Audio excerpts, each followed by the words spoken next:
So it's an unusually cold Wednesday. So, what sounds kind of fun, guys? Talking about my research paper. As I've always mentioned it in a few of my other videos of the past few weeks, but I've never I don't think I've said the topic I've been doing. So I feel like we should talk about that today. It's gonna be all fun. The topic I did for my research paper was UFOs. Now, we had to choose a topic that was debatable, so I decided to explain why I don't believe in all those conspiracies like, oh, Area 51 is all alien bodies and that nonsense, because I've never really truly found a solid basis to prove that. So that was one of the topics I touched bases on in my essay. Well, that I am touching bases on in my essay because it's not done yet. And in this, I researched and I actually found some articles. In one article, it was this interview of a couple people who actually used to work for Area 51, and I'll leave this in the little box below so you guys can actually see I'm not bullshitting this.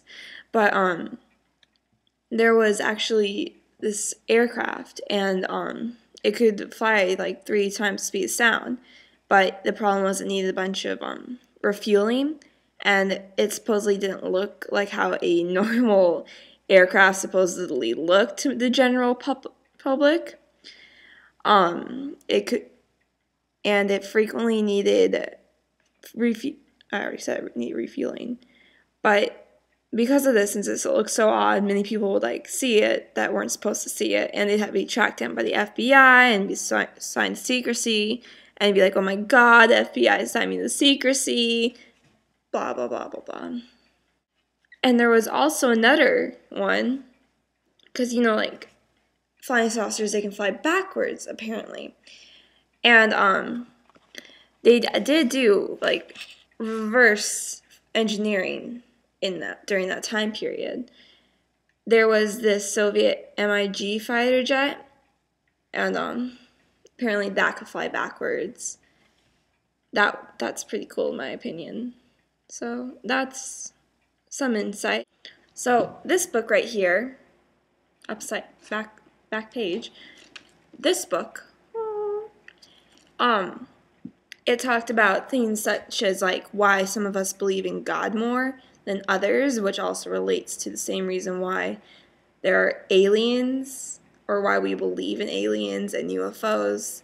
And it's because of a part of our brain below the temporal lobe, and it's usually referred to as the God module. And that, because of that, it's I guess it's similar to how some people have higher amounts of happiness than others, in a chemical sense, because it's chemical in our bodies that make some people more happy than others. I'm doing hand signs over here, but they're not in the screen. I'm sorry. Anyways, and then also it explained abductions, which was pretty cool. I can't focus with this white light going through my face. Okay. White light can just go through my shoulder. I'm fine with that. But anyways, so for abductions, when we're asleep, we basically become paralyzed. We don't move or anything. And sometimes waking up, our brain gets screwed up so that we can't our bodies don't instantly respond and move. That alone causes an odd sensation in our body that's I guess similar to probing. And then it can also cause hallucinations, which are basically bright lights similar to this one in right behind my fist. And that can trip us out.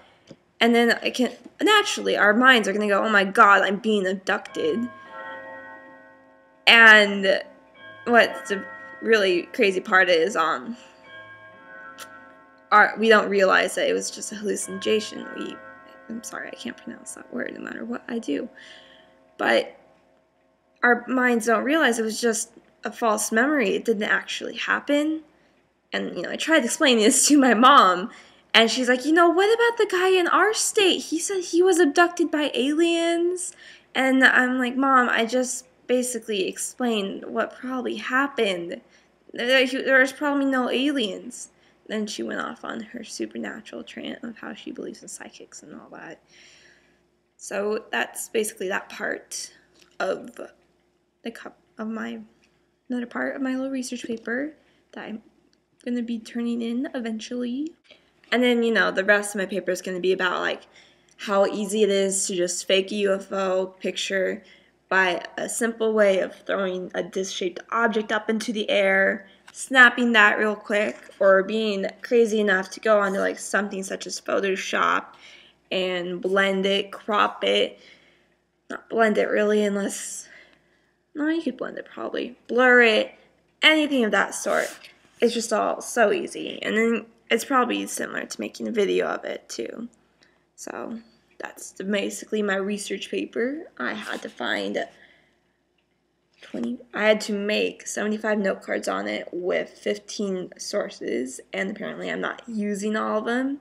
So I have to figure out what I'm going to write if I'm not using all of my note cards, because otherwise I guess just info with no, like, see, and this is why. So yeah, that's basically my research paper, and what I will probably be doing in my free time until I get at least the rough draft done, and then, whenever the final draft is done, but we'll have, like, all that peer editing stuff that they have us do. So yeah, hope you guys are going well. I'm sorry about your phone, Kim, but it should get better-ish, I hope. You could just don't put it in the washing machine because I'll ruin it. That's the experience of mine. Don't drop it. Be careful with it until it's deciding to be nice to you. Bye, guys.